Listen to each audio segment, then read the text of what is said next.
Fall is one of my favorite times of the year because you can harvest all that bounty that you've grown all summer long and store it and eat it all winter long. And there's a lot of tricks to growing things, prepping them, and storing them so that they'll last longer through the winter time. And one of the easiest ones to do is squash. And I've got some samples of some different squashes here.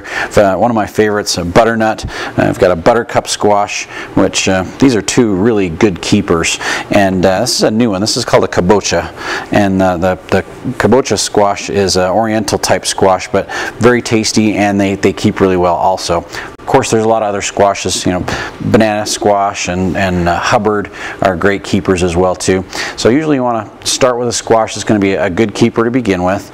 And when it's time to harvest, it's usually really close to either our first frost or right after our first frost.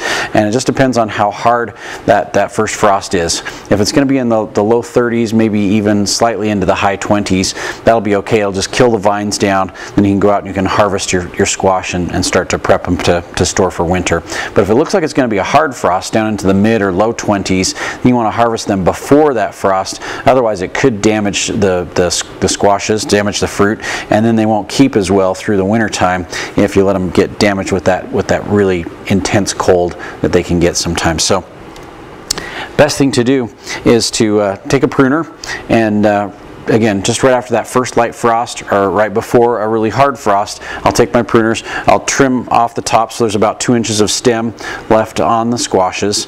And you can tell if they're ripe by scratching the outside of the surface of the squash with your thumbnail. And if you can scratch it and a little bit of moisture bubbles up, this is getting pretty close.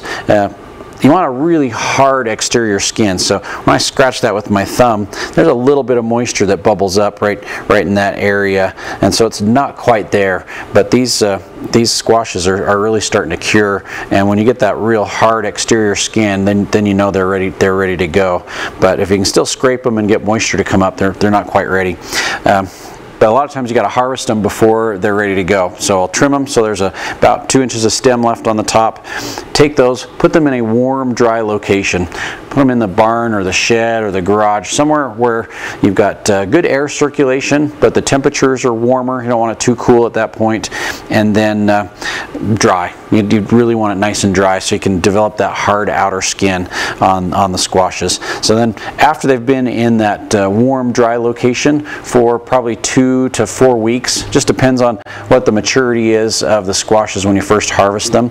But after that 2 to 4 weeks in that warm, dry location, then we're going to put them in our cool storage area. And the cool storage area should be somewhere between high 30s and high 40s. So 35 maybe at the lowest. We don't want it too cold so it damages the fruits, but probably in that 38 to 40 degree range up to about 50 degree range. And we want it to stay pretty consistent. We don't want to see lots of fluctuation. So generally a cold cellar down the basement if you've got a fruit storage room. Sometimes just in the crawl space underneath the house will work just great, but we want dry, a little bit of relative humidity, maybe 15 to 20% humidity, and really consistently cool, and that's going to be the best place to keep them.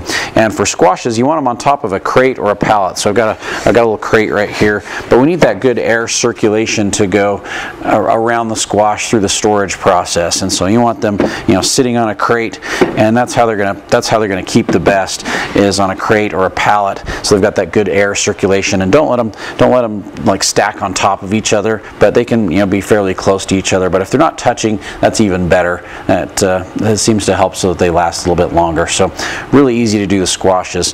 As for like say onions and potatoes, we've got onion sacks and burlap bags here at Anderson Seed and Garden that you can pick up to store your onions and your potatoes in. Potatoes are real easy to do, so all you need is basically some burlap sacks. Towards the end of August through the latter part of September, you can dig your potatoes up. Usually I'll try and do it really late in the afternoon.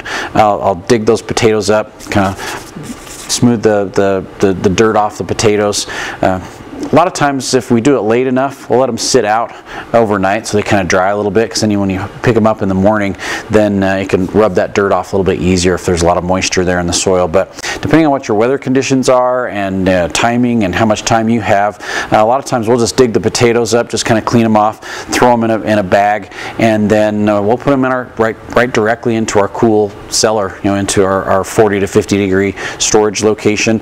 And if the bags aren't too heavy, you can hang them up on a nail. You want that good air circulation around those as well too. They're going to keep a lot better if you get that good air circulation around the potatoes. But the trick with the potatoes is they need to be stored in a completely dark location, because the light will make them turn green. So that's why you don't want to let them sit out as you're harvesting them for too long, because they'll start to turn green. So dig those up, maybe let them sit overnight, gather them up first thing in the morning before they get too much sunlight, and get those put away. Or you can just gather them up, put them right in the bags, put them right straight to your cold storage. Nice burlap sacks to store those with. The onions we do kind of similar to the squash. When the tops of the onions start to die down, that's usually about the latter part of August. Those tops of the onions will really start to die down, and then we'll go and we'll dig the onions up and we'll turn them upside down. And if those tops aren't dying down towards the end of August, sometimes we'll go through and we'll step on the tops to break those to get them to stop growing. Then about a week or 10 days after that, then we'll dig the onions up, turn them upside down so the roots are exposed. And we'll leave those outside for a couple days with the root end exposed, so it'll dry those roots up, and it really stops that growth process of the onions. After the 2 days of being out in the garden, we'll gather those up, put them in the warm, dry location where we put our squash, so that they can just develop that hard outer wrapper skin that the onions will get. And we'll leave them there for about the same amount of time as the squashes, for about 2 to 4 weeks, so they can develop that hard outer wrapper skin. So we want that warm, dry location. If they get a little bit of sunshine, that's all right, but usually we want it fairly dark as well too. That's why the barn or the shed or the garage works really well. But warm and dry is the key for 2 to 3 to maybe even 4 weeks. Then when they develop that hard outer wrapper skin, then we're going to gather the onions up. I'll trim the tops off at that point, and then we'll take them and put them in a mesh bag like this. The mesh bags are great because of the good air circulation around those, and are perfect for the onions. So we'll put the onions in here, and then after that 2 to 4 week period of drying in the onions, hang them up on a nail in your storage location, and they'll keep for months, literally months. So onions are usually good for 4 to 6 months, and the potatoes are very similar, and the squashes, it just depends on the variety. So some varieties will maybe last 2 or 3 months, and some of the more firm, better storage squashes, they're going to last for 4 to 6 months also. So if you're harvesting in October, there's really no reason why you couldn't have some of those into January and February, and sometimes even into March, to enjoy throughout the winter time. So there's a lot of different things you can harvest in your garden, and prep them and store them through the winter time, and use them all winter long. Boost your food storage up and enjoy the fruits of your labors through the summer.